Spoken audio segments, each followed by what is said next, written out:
Hi, Dr. Mativa. Hello, good afternoon, Dr. Muchon and everybody. Nice to see you all.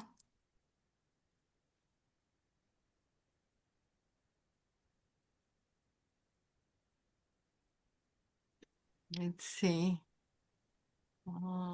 Okay, Wow. here we go. Mm. Oh, wow. Okay. Hello, everybody. Good afternoon. Good to see such a great turnout. Uh, let's wait just a few minutes. And Yeah, let's wait. Hello, Dean.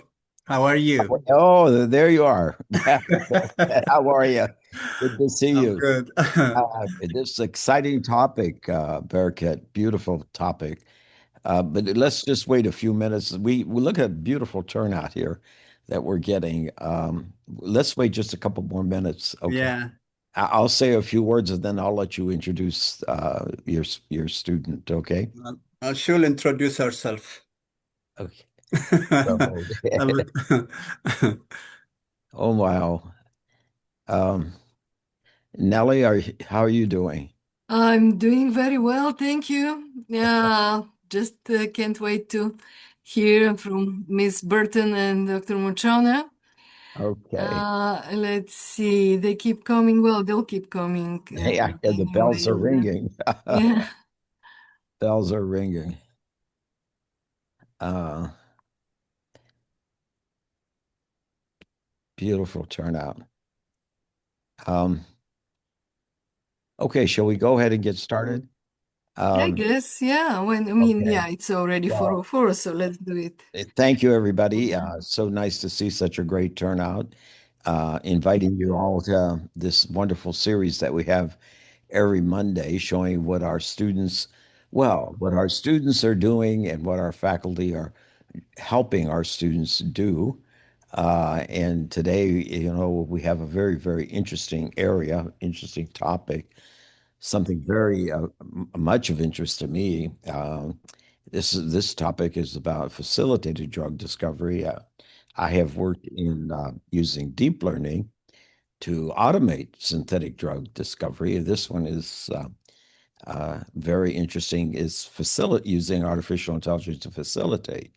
So I'm going to let the uh, Dr. Barakat Machona, who is the mentor here, go ahead and introduce Miss Burton. Go ahead, Barakat. thank you, Dean.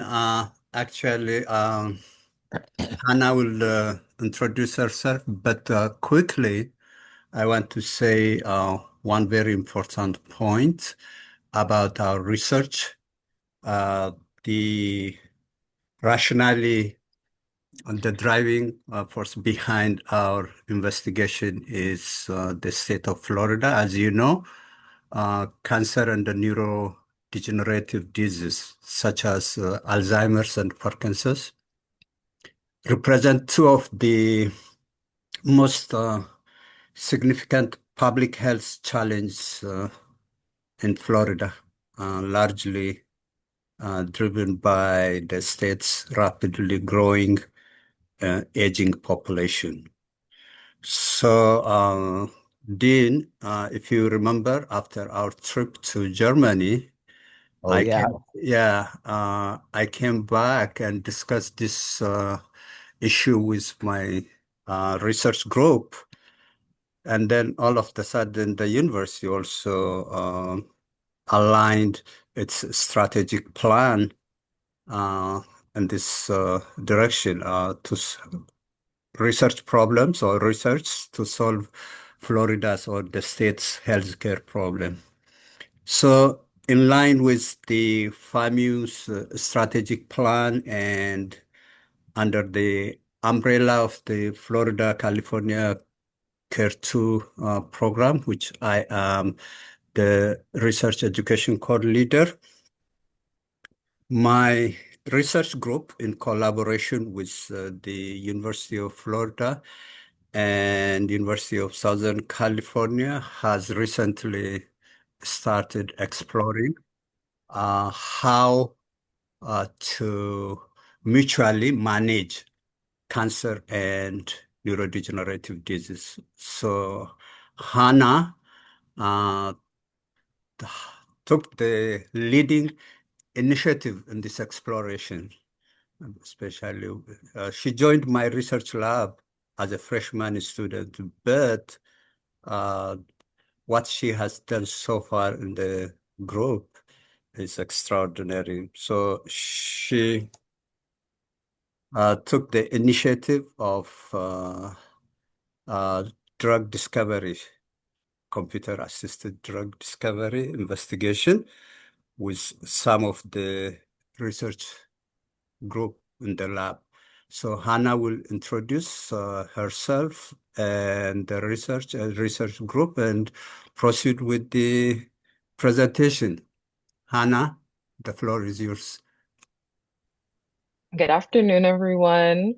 My name is Hannah Burton. I'm a third-year pharmaceutical science scholar from Miami, Florida. And as Dr. Machona said, I've been working with his bioorganic and medicinal chemistry lab since my freshman semester of fall 2023.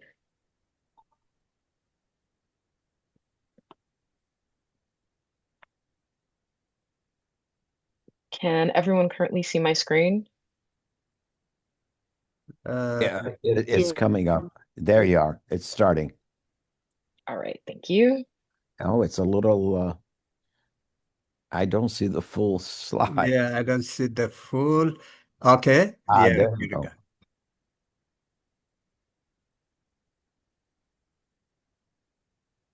Hannah, you can proceed now. Yeah. Yeah, go ahead. Yes, I'm ensuring it's on the right window. Apologies. Um, So so there is, they, okay. okay.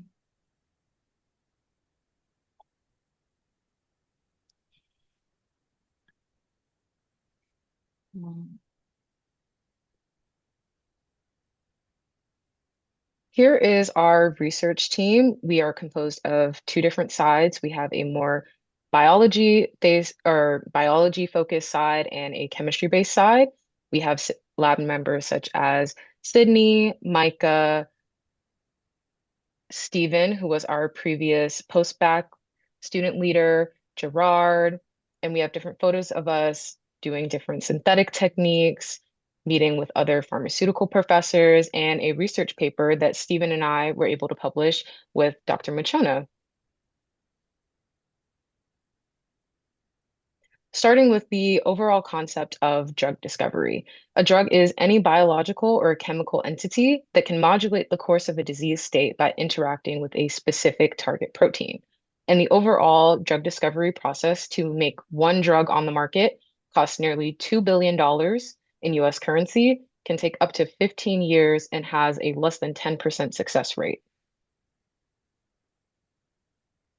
Drug discovery is a multi-objective organization that ensures that a drug can bind selectively to its target protein, absorbs within the stomach, specifically for oral drugs, can permeate the gut and cell wall to reach the target and be absorbed properly, is metabolically stable and non-toxic in the body. In silico computational analysis is a computer-based simulation that analyzes biological systems and drug interactions and disease models to predict how drugs will interact with the body and the different binding affinities to proteins. Some of the different open source based computational drug discovery programs that we utilize are Avogadro, Pymol, Chimera, Autodoc, PubChem, Zinc Database, Kemble, and other software such as Schrödinger Mastro. In silico computational analysis is able to answer questions such as what target proteins could my drug bind to and modulate? Will my compound bind unspecifically to non-target proteins? What other compounds can bind to and modulate my target protein? Are there similar compounds to my query compound that will exhibit similar effects? And how does my compound bind to the target protein? Here are some of the different libraries that we are able to utilize in our lab, such as the Protein Data Bank, which has around 200,000 different protein structures that we are able to export into software such as Schrödinger Mastro to perform further studies on. the Chembl database, which features different compounds and ligands to bind to selected proteins, along with the Zinc database, which is similar to Chembl. The Zinc database features nearly 1 billion compounds that we are able to filter through to select which one will bind to our target protein. And then we have our AI algorithms like Zinc Farmer.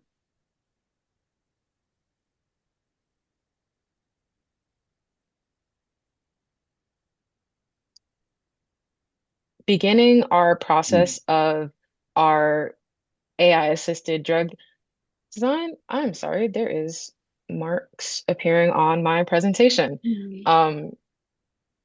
Very interesting. Who can, Yes. how can this happen? Okay, just proceed. It's Yeah, okay. just keep going, yeah. Yes. Okay. Beginning with selecting our specific protein structure, we will start out on the protein data bank. Here is for ASC, a protein that I have previously performed studies on, and this website will give the different characteristics of the protein, such as which species it comes from. It will give the SMILES code for the protein as well, and different information where it can be readily exported. And afterwards, we proceed to preparing the protein structure for molecular docking. During this preparation process, we are removing water atoms and heteroatoms that will interfere with the protein being able to bind with the selected ligand. For method 3, this is where we select our ligand from the specified chemical databases from earlier, such as the Zinc 20 library and the Chembl library, which is where we can filter through and find out which compounds will bind the best with our protein. And for method 4, after we proceed with the molecular docking process, we move on to molecular dynamics, which is an important step because proteins are not static in our body. They are constantly moving, and the active site is constantly moving and changing conformations. So we need to ensure that the selected ligand is able to move in conjunction with the active site. I have a video here that shows a small clip of our molecular dynamics studies.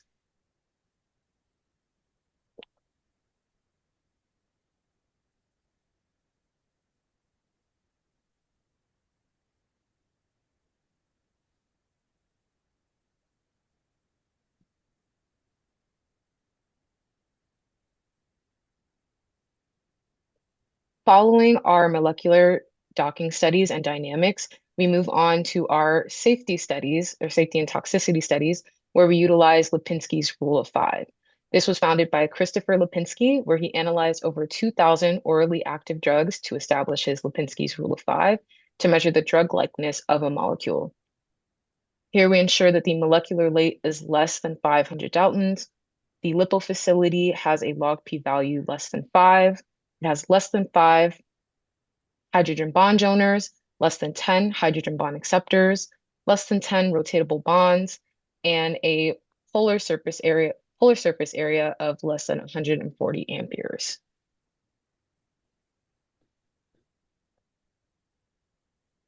The overall process of computer-aided drug design has 4 specific phases that we have discussed today, such as the target discovery, where we are selecting our proteins from the protein data bank. Then we move on to hit identification, where we look towards our chemical library, such as zinc or Chembl, to find out which compounds will have the best affinity towards our target.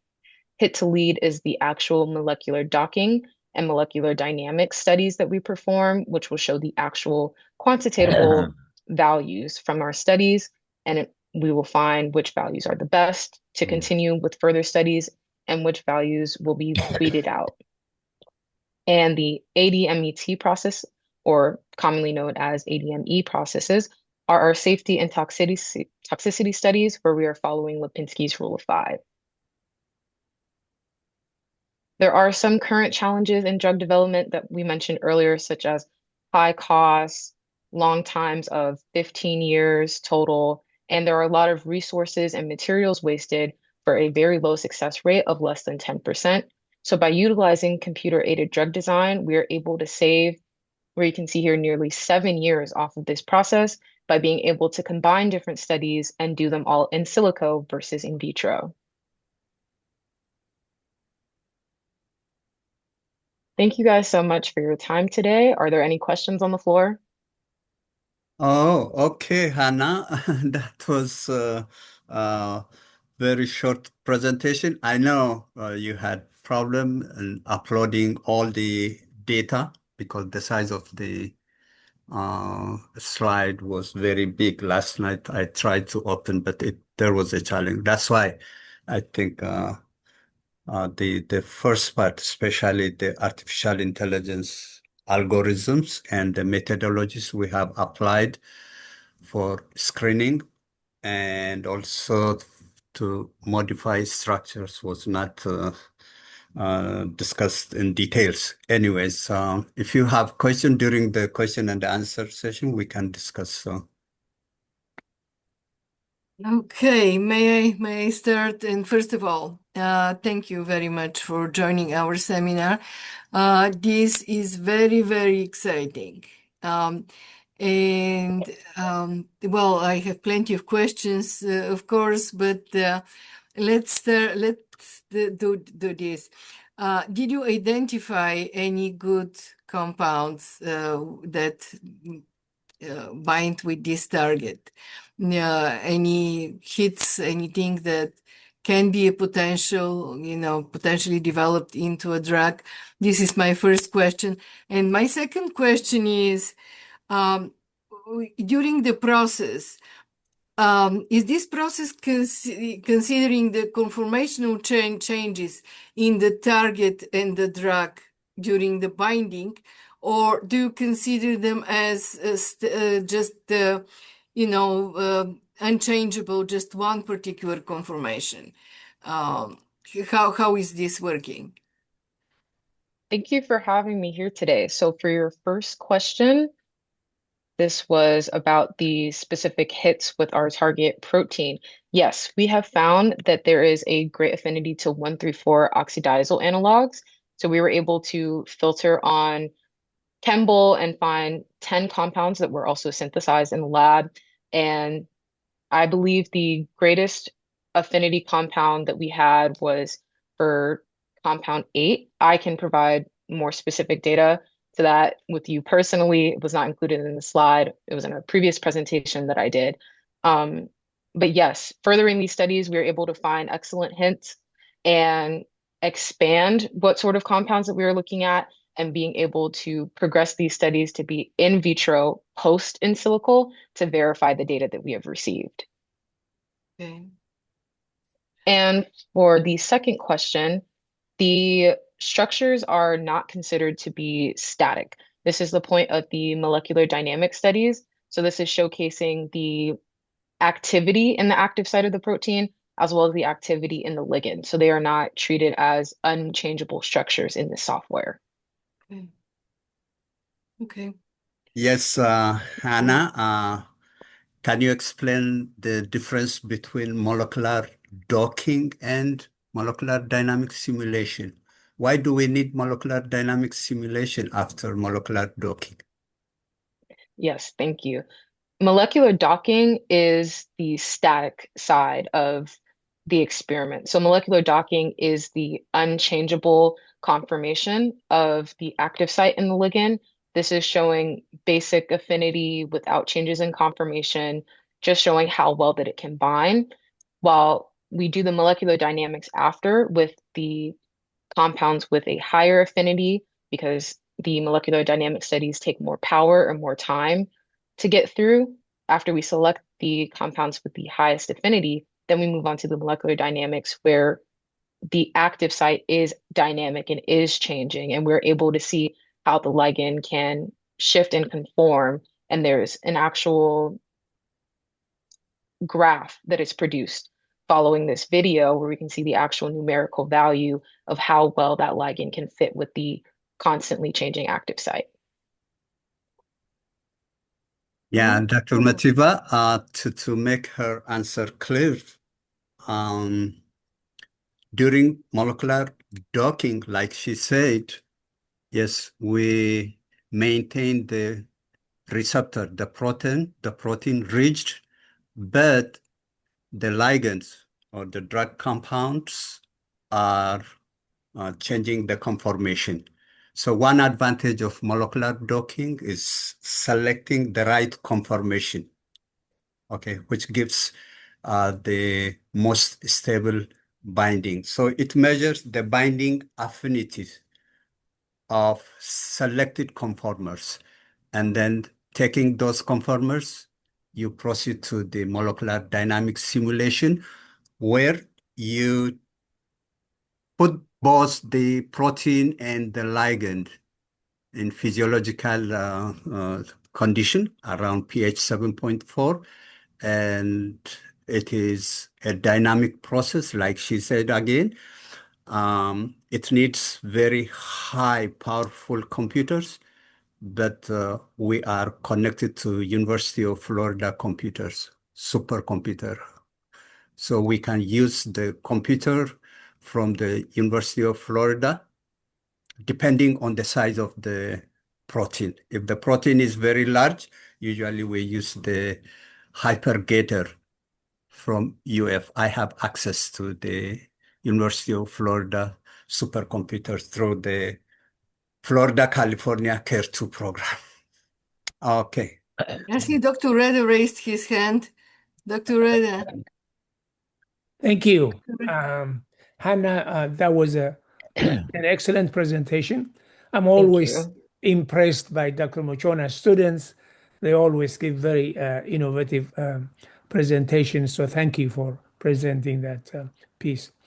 What I'm interested in, and I know a little bit about Dr. Mochona's work, and I'm familiar with the 1,3,4-oxydiazole analogs that he mentioned. But for us to give a sense of reality, a sense of relationships and connectivity with docking processes, do you have a structure, particular analog that we can see and imagine on the possibility of docking with proteins? And also, if you don't have the structure that you can show us, can you describe the structural features, the functional groups that we call the pharmacophores, the active structural features? So then that will give it some meat to the presentation you gave us. Yes, I do not have a specific compound featured in this presentation. I can go back and search for one, but we are able to generate pharmacophores, which are sort of an amalgamation of the active parts of a compound and its functional groups, which bind to the active site of a protein by taking the key atoms that are actually interacting with the active site. We are able to manipulate compounds to make the pharmacophore of like a perfect ligand to join into the active site. Yeah, Dr. Reda, yes, the structure, especially the interaction of the ligand with the receptor is very important. I was also expecting Hannah to show which amino acids participate in binding interaction. Exactly. Yeah, but one thing I want to make clear for the audience in general is the significance of this class of compounds, 1,3,4 oxydiazoles. I know Dr. Reda is also working on compounds related to 1,3,4 oxydiazoles. These are, I know I see many undergraduate students and who maybe taken organic chemistry. These are five-membered heteroaromatic compounds. And these five-member heteroaromatic compounds have a strong biological activity, especially as an antifungal agent. Now, you can ask me, why are you interested in antifungal agents? The answer is we are working on lung cancer, breast, and colorectal cancer. These are there is a process we call angiogenesis. This cancers especially depend on angiogenesis, especially lung cancer patients, they develop fungal infection. Fungal infection is there. So what we are trying to do in our studies is to see how we can use this class of compounds in combination with another compounds or one compound to inhibit two different proteins responsible for cancer. It's a big pharmacology, Dr. Rhoda, but I hope what I have said will give you an idea about our research. Yeah, thank you. Thank you, Dr. Machona. Thank you, Hannah.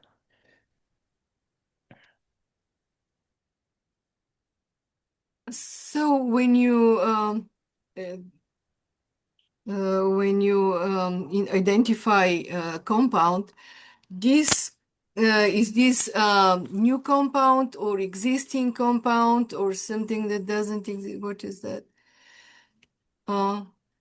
Is this structure that doesn't exist in the database, or is it a compound that already exists? What is this usually? Anna, you want to go first? Yes, we are able to do a combination of all three. So we are able to dock previously existing drugs that may be used for other proteins onto selected proteins.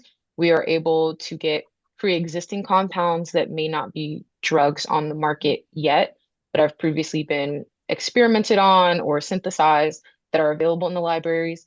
And then we are also able to import synthesized compounds that we've made in the lab and get the structures of those imported online so that we can export them into the Mastro software and perform the molecular docking with those.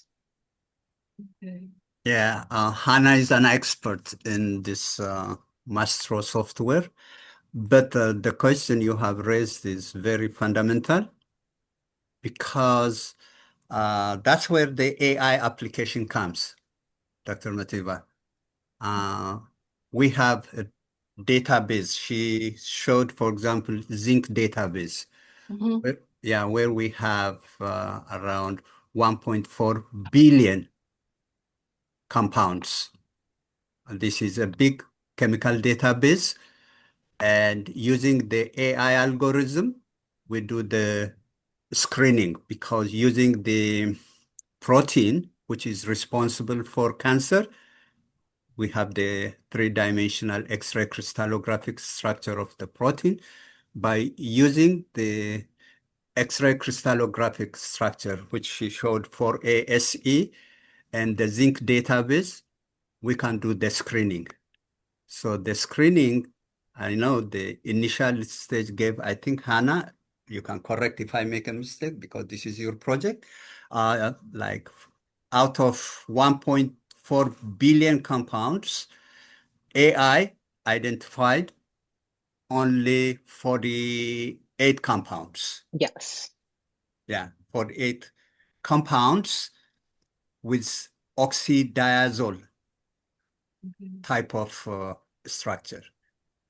So that's how we filtered the 48 compounds, further filtered by molecular docking, molecular dynamic simulation, and the ADME, absorption, distribution, excretion, and metabolism filtering, to give us, I think, 3 compounds, which Hannah and Stephen published in the journal of, what was the name of the journal?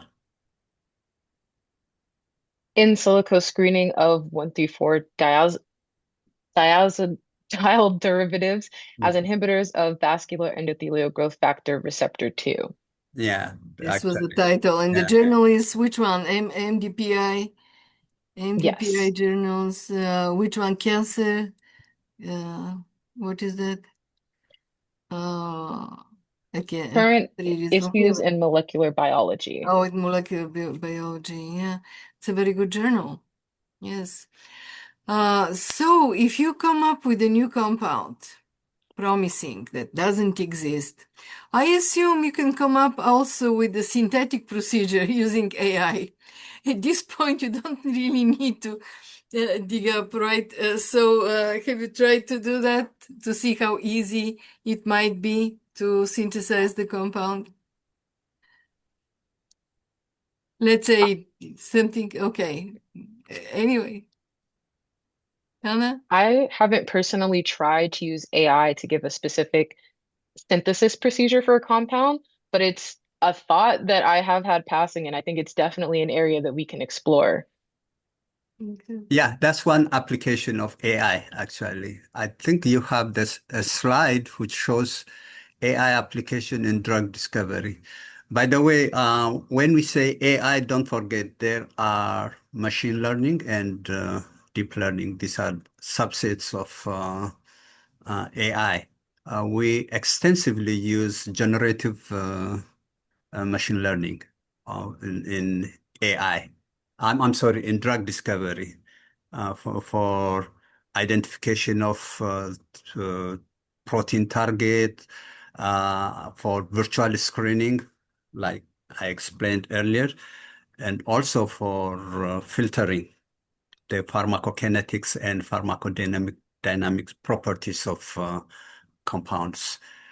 But it doesn't mean AI replace our expertise, human beings' expertise. It does not. Remember, this is integrating artificial intelligence, okay? We are trying to facilitate the existing process. That's the ultimate goal of pharmaceutical companies and AI application in drug discovery. It does not mean AI replace everything, but we have already the computer-assisted drug designing approach, especially using structure and ligand-based CAD or computer-assisted drug designing method. Very effective. The only problem is the duration. Right. So we can facilitate, okay? Like you have seen, I don't know, I don't have a very good data on COVID. During the COVID pandemic, AI screening worked effectively in finding the agents for COVID treatment.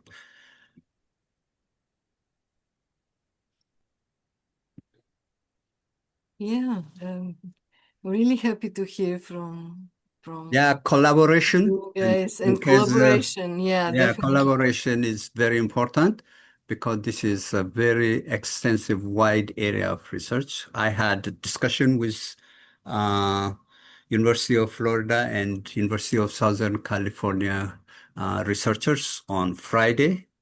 I hope we will explore the resource they have, and not only the resource, they were also very excited when I discussed about this very important healthcare challenge in the state of Florida.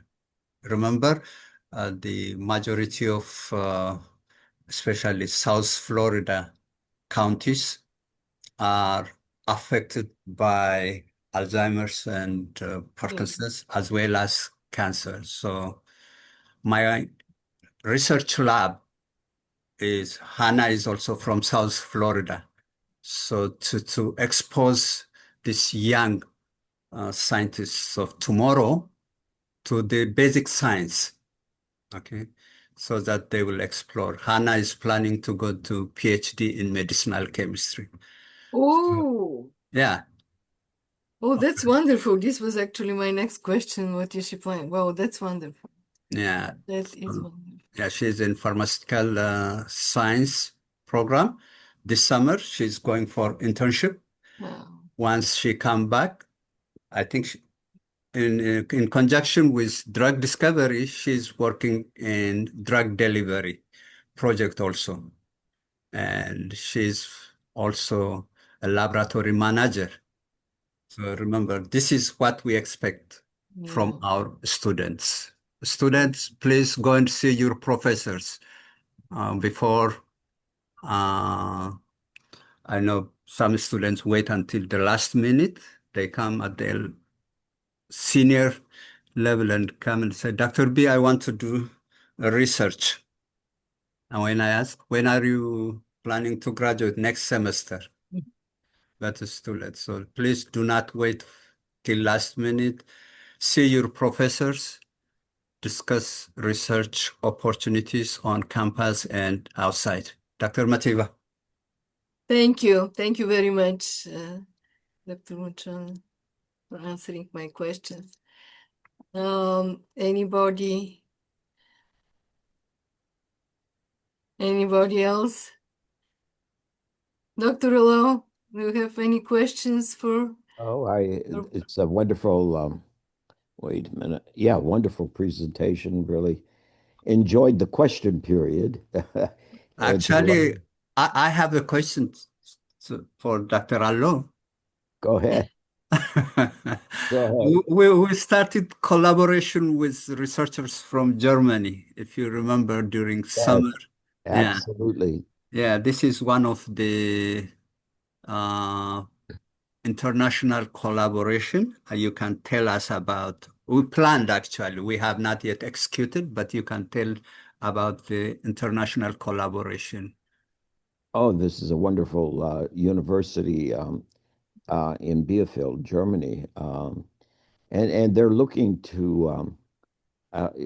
towards having even our students to exchange programs with them. Exactly. That's why I asked you. Yeah. Yeah, and this is a great opportunity for students to go there. Actually, they could take a graduate course or graduate degree program, and there are tremendous funding opportunities that they have, that the German government has to help students in their graduate program, to take their graduate program. And not only the funding opportunities, but they in their data science program, that they have, the students actually study and work at the same time, because there's local industries there in the area in which the student will work in the local industry on a task that is will be part of their master's thesis, and so they're getting paid to do this at the same time while they're getting their degree. Wonderful opportunity. If we have students in this group here that are interested, please contact us. All right. Thank you. Now, I would like to address all students present today. You see what kind of wonderful work was done by another student, Miss Burton. Okay, each and every one of you can join a research project and do something beyond your curriculum, because you really need this experience. And it is not really something to be scared of. It is a great experience, and you have to seek it as soon as possible. So I guess you can talk to Miss Burton, or you can talk to any professors around, that's because we're here to help you, and seek those opportunities. Now, the contemporary thing, AI is everywhere, and AI is here to stay in each and every area of life. So make sure that before you graduate, you get certain experience. It doesn't matter in which area, but in AI applications for research and for practical purposes, for whatever. So you will get the feeling of how these tools work. Yeah, this is my kind of message to our students today. Okay, so are there any other questions? Otherwise, if there are no questions, I guess I will say again, thank you very, very much, Dr. Barakat Machona, and our young lady, our speaker for today. Excellent presentation. We've really enjoyed it. Any more questions from the audience, from the participants? Students. Students, Um, don't you want to ask so something? Go I ahead. I Yeah, wanted to know, like, what steps can you take to be able to join a research program? Oh, there you go. Who was that? Who's this? I didn't. This is Brianna. Ah, okay. okay. Brianna, let me say something which you can do immediately. I know it's very difficult for professors to accommodate in their lab for wet lab, especially. But if you want to do some kind of research in computational, especially AI related projects or things, all what you need is a very good laptop computer and go and discuss with your professors. Professors, or we have, for example, a program, data science. You learn mining database. That's what AI is, basically. Dr. Allo or anyone from Dr. Allo's team can give more on how students can join into the data science related projects. Well, we have a wonderful group of which Dr. Machona is part of. It's called our Data Science AI Machine Learning Research and Learning Cluster. And the faculty in this group consists of domain specialists like Dr. Machona, Dr. Mativa, and others, and also data scientists who are willing to get our students engaged in projects. We approach the participation by so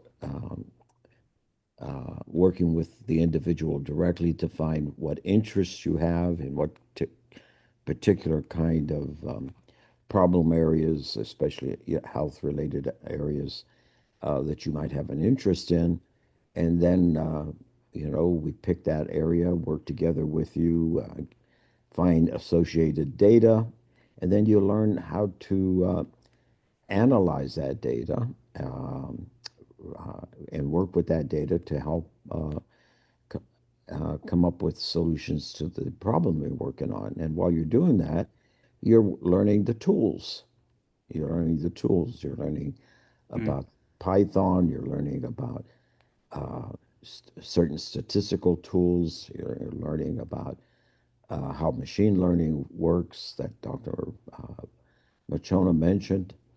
So just let us know. Just if you have an interest, contact us, and we'll be glad to see if there's a one of our professors in the team in the cluster would be willing to work with you. We're doing this all the time.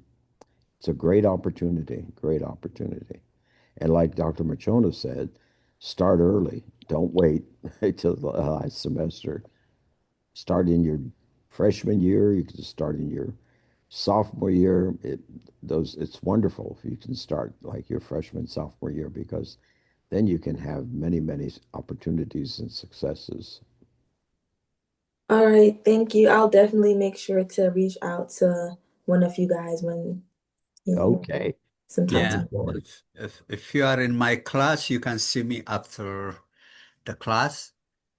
If not, you can come to my office Monday to Friday in the afternoon. I'm always in my office. My door is always open. Those of you in pre-medicine, if you want to go to medical school, be careful. You have to start research as soon as possible, immediately. Don't wait, please, because I am working with University of Florida and University of Southern California professional programs, mainly biomedical science programs, PhD or MD or dental school. During the interview, the first question we ask students is tell us about yourself, followed by do you have a research experience?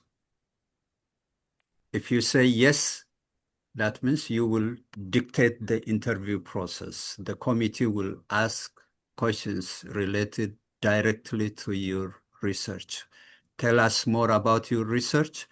What were some of the challenges and what were the findings and what's your future plan or things like that, okay? So research is very important. I know Dr. Reda, maybe if he's in the audience, he can tell you guys about the importance of research also. Yeah, Okay. Dr. Mochona, you have covered this. Dr. Mochona and I were part of the CARE 2 program for many years.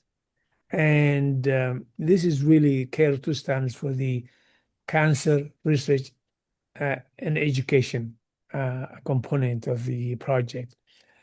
In any professional schools or PhD programs, what they want to do is what kind of enrichment programs did you go through? It's not only getting A's and B's, it's also what kind of enrichment programs you do. One of the most important uh, experiences that's required and cherished is research activities. If he tells them, I have been engaged in this kind of research activities, in this kind of research work, that weighs very heavily towards your consideration, towards the admission of your candidacy. So I agree with everybody else, Dr. Allo, Dr. Michona, Dr. And also Nativa. What they said was during your undergraduate years, make sure that you just be connected with somebody. That's a wonderful experience. So I urge you to just be connected, have the experience. It really is very important for your future. I was working with NASA scientists a few years back as FAMU representative, and we were having speakers, astronauts and NASA scientists. And the students were asking them at the Kennedy Space Center, what made you decide to go to NASA program? And the astronauts would say, when I was a second year student, I had this research experience in space sciences that really triggered towards my entry. Almost everybody would tell us, well, when I was in engineering school, I had this experience in research, so that exposed me to all the opportunities that are open to me. So don't underestimate exposure while you're undergrad. So I agree with my colleagues in the fact that just add some extra parameters, extra experience to your education.